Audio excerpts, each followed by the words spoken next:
Hello, everyone, and welcome to Observations from the Fence Post.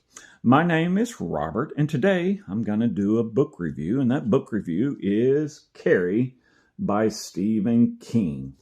Now, Carrie was published in 1974 and was Mr. King's first published novel.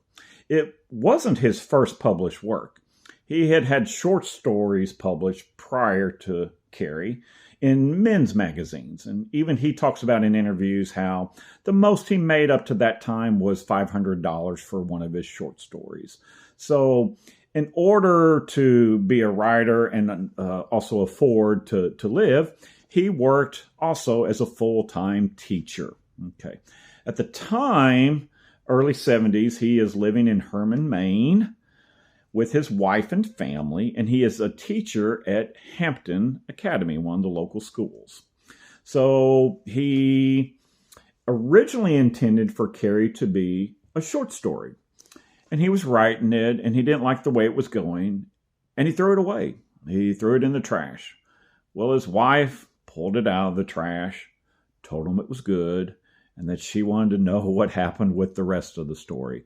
And we are very fortunate because of her actions, we get to know about the story of Carrie. So he finishes the story and he's, working to get it published, and Doubleday makes an offer to publish it. They initially do a hardcover run of 30,000 copies. And it initially sold somewhere around 15 to 17,000 copies at the time. Not bad for a first-time author, but certainly not the numbers he does today. His advance on Carrie was $2,500, and he took that $2,500 and he bought a Ford Pinto. So that was kind of interesting to know that he did that. And, this is also interesting. At the time, they were trying to run a tight budget, and they did not have a phone at the house. So Doubleday notified Mr. King by telegram. The telegram came to the house. His wife took the telegram and found a way to contact Stephen King at his school and called him to let him know that Doubleday wanted to publish Carrie. Now, shortly after that, the New English Library Publishing Company made an offer to Doubleday to publish Carrie in paperback. This is actually where King made a good chunk of money, because the contract said that whatever paperback offer was made to Doubleday, that King would get 50% of the offer. So New England Library paid $400,000 for the paperback publishing rights to Carrie, which means Mr. King got $200,000 for the paperback version of Carrie. Again, not bad for a first-time writer. By this time, they had a phone in the house, and he was called on a Sunday to get the news about the New English Library paperback deal. And he wanted to do something for his wife. So he loves to tell this story that it was a Sunday and he went out and most of the stores were closed. So he went to a local drugstore and bought her a hairdryer. So he really enjoys telling that story. It's a good story. So what is Carrie about? Well, Carrie is about a teenage girl who is bullied in her school, and she hits puberty in high school. And unfortunately, she has her first cycle in gym class, which led to more bullying. Now, what happened with Carrie is when she hit puberty, it opened a latent psychic ability of telekinesis. So as we learn in the story, Carrie is bullied and she reaches the pinnacle of the bullying and then basically unleashes her psychic abilities in full force. And that is the basic story of Carrie. Now, obviously, Carrie is named after the lead character, Carrie White. And the idea for Carrie White came from Stephen King remembered two classmates that he had grown up with. One of them was a girl that was apparently from a very poor family.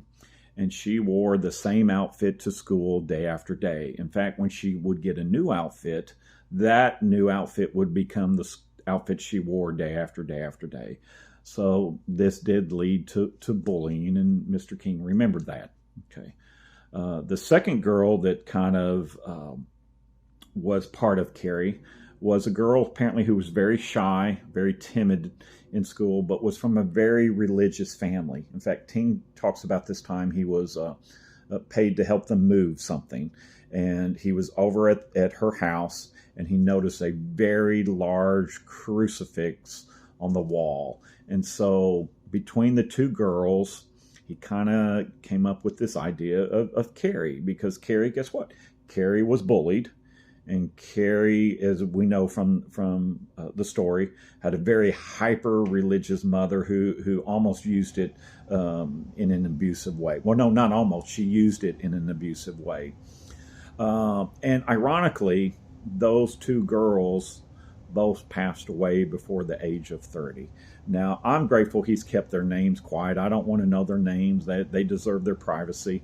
But it is interesting to see the seed of Carrie and how that blossomed. King's really good at just taking things from his life or modern things happening and letting that be a seed of a story that he then lets unfold into a story. Okay. So where did the telekinesis idea come from? Well, he had read a Life magazine article on telekinesis. And so here we go. We've got Carrie set up. We have a new idea for an angle, and he puts them all together, and we get his first story in novel format, Carrie. And how is it? I like the book. It's very raw. You got to remember, this being his first published book, he was not a household name at this point. He was not the wealthy man he is today. And so he didn't have people basically telling him what to do. He was writing from his heart. I think he still writes from his heart. But, there's influences. He's huge. There's influences from the publishing companies. At this point, I imagine it was kind of mostly him, his wife Tabitha giving him some helpful hints, and his editor Bill Thompson giving him helpful hints. That was probably the main people to bring us Carrie. Okay, it's told in two big sections and a short section, 3 parts. First part is called Bloodsport. Second part is called Prom Night, and the third part is called Wreckage. Now, the story is told from different perspectives. That sometimes we get the perspective of Carrie. At other times, we get the perspective of one of her fellow students, Sue Snell. We also have some interesting storytelling devices in that King tells some of the story with, fictional newspaper articles, a fictional political commission looking into the Carrie White incident. And so you get a variety of storytelling techniques in this story. It's you can see it's one of his shorter novels, definitely short compared to one of his works like It or The Stand or Under the Dome, Insomnia. Very, very short. A fast reader could easily read this in one day. A regular reader, week into a week, no problem. And it reads pretty fast. It's interesting. The word I always keep coming back to, it's raw. It's unvarnished Stephen King just throwing it at you. And got a high body count. People die in this book. Okay. It's got some pretty important themes. Certainly he explores the theme of bullying. He explores the theme of revenge and vengeance. Certainly we get puberty as a theme. We get kind of the hyper-religious theme, which in this case was abusive. So we have abuse as one of the themes. And so all of them lead to a pretty compelling story. It's a tragedy. Okay, it is a tragedy. I don't want to ruin the end. Most people know, I believe, the story of Carrie because of Mr. King and because it's kind of entered our social consciousness. It's been adapted into 3 movies. Okay, And I like it. It's a good book. It's a quick book. If I had to rate it on a scale, I would probably, my ratings change like many people's, but I would probably today give it a 4 out of 5 stars. It's a strong debut novel, and I think any author would be pleased to write such a novel. Of course, this kind of led to him being labeled as a horror writer. It is a horror novel. Although it is a novel of a teenager, it is a horror novel. There are some horrifying things going on. There's some cruel things going on in the book. And again, to use my favorite word to describe it, it's raw. It's a very raw book and raw story. So that is the book. Now, interesting, King is one of those authors that people love to turn his works into a movie. So the book was written in 1974, and by 1976, they had the first movie adaptation, and that was Brian De Palma's Carrie. This one featured Sissy Spacek as Carrie. Amazing job she did. And a very young John Travolta. Now, this is a release, a DVD release, but look at that artwork for Carrie. That's just gorgeous. For a horror story, that's just fantastically gorgeous. So that is the first movie. An interesting thing about the first movie, it was Brian De Palma, the director, and George Lucas shared casting. So they cast a couple of movies at the same time. They were casting Carrie and a little-known movie that we call Star Wars. Okay. So think about that. They brought these group of people in to cast for both, to try out for both Carrie and Star Wars. So, wow, think about it. We could have had Harrison Ford in Carrie, or we could have had John Travolta in Star Wars. It was possible, but I think things worked out the way they should. And this is a very good movie. It's a strong movie. It's a very good adaptation, by the way. Not every Stephen King movie is a good adaptation. This is a pretty faithful adaptation of the book to a movie. I'm trying to think of any other interesting facts. Oh, yeah. Sissy Spacek, if you like audiobooks, Sissy Spacek reads the audio version of Carrie, and it is fantastic. She does a wonderful, wonderful job. So this was the first adaptation of Carrie, but it wasn't the last. Okay. The next one we have comes all the way out in 2002. It was a made-for-TV movie version with Angela Bettis as Carrie. Okay. I mean, it's not bad. I just like the first one a lot better. But it's a good film. It's a good film. They put some stuff in that wasn't in the first one. And that's fine. That's what movies do. But this was made for TV, so maybe not quite as graphic, but that's okay. It's a good movie. So this is the 2002 version. And then the third version came out in 2013. Okay. This one starred, I hope I don't say her name wrong, Chloe Grace Moritz as Carrie. Good job.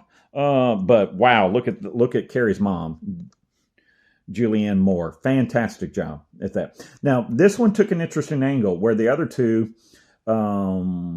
take place kind of the way the book takes place. This one takes place in modern day. It upgrades it to it was released in 2013, so it upgrades it to that time period. So a lot of the bullying that Carrie is experiencing in this version is what we would call cyberbullying. So those are the 3 film adaptations. It also was a Broadway play that didn't do so well. So there was that. And then there was also a sequel to the first movie called The Rage, Carrie 2.